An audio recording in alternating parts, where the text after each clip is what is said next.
Industrial era lifestyle was very different in the North and South. In the North, there were artisans and craftsmen like shoemakers, printmakers, and blacksmiths. Also, there was whaling, logging, and boat making. The government consisted of all the men in the town coming together for an annual meeting. In the North, everyone was close together and lived in the town and went to church. For trading in the North, they traded within their town. In the South, there was a lot of agriculture and farming, mainly tobacco and cotton. The government was whoever had the most money. The lifestyles were far apart and on plantations. Trading in the South was tobacco, cotton, and other natural resources with the mother country. There were major changes in the transition from pre-industrial to industrial era, both in society and how goods were produced. New technology, like the cotton gin, was created so farming in the South became a lot faster. There wasn't a need for so many people working on the plantations anymore, so almost everyone went to the big city to work. The steam locomotive The steam locomotive was created, and the building of these helped so many other industries like timber, steel, coal, and petroleum. The train really connected America. It was the new, fast, and efficient way of transportation. Other inventions, like the telegraph and eventually the telephone, came around and connected America as well. A new system of manufacturing goods was created. Factories. Factories made everything quicker, so a lot of the same product could be made at the same time. The products produced were a lot cheaper as well, so almost all the artisans and craftsmen shops had gone out of business because everyone started buying the factory-made product.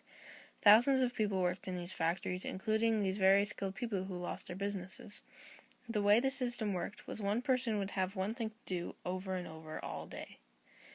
They would make or put on their specific part of the product and pass it on, then get another and do the same exact thing. Along with the same boring routine, the working conditions in these factories were awful. There was bad air, it was always too hot or too cold, it was loud and cramped, the machines themselves were very dangerous, and the workers were treated just like the machines by the owners.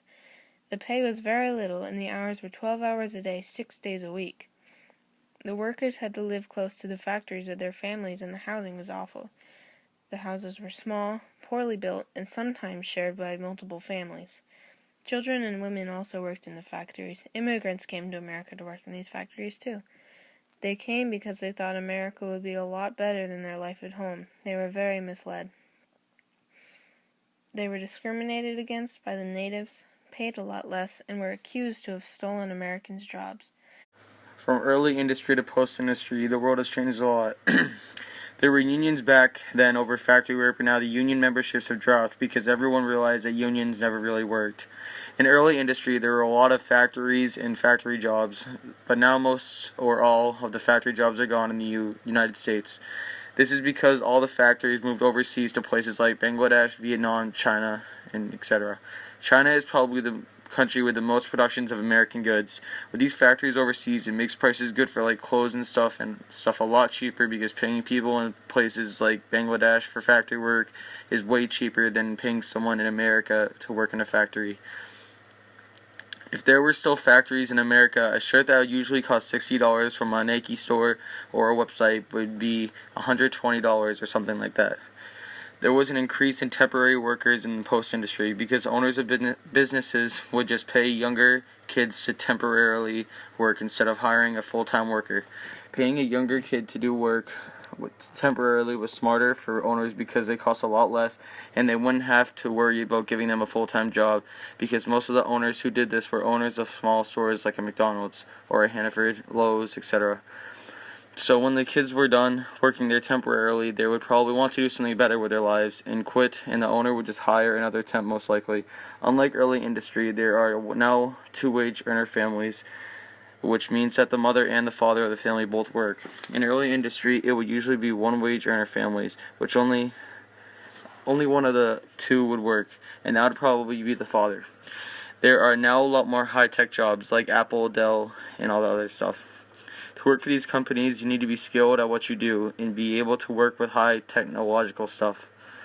These jobs required training and probably going to college.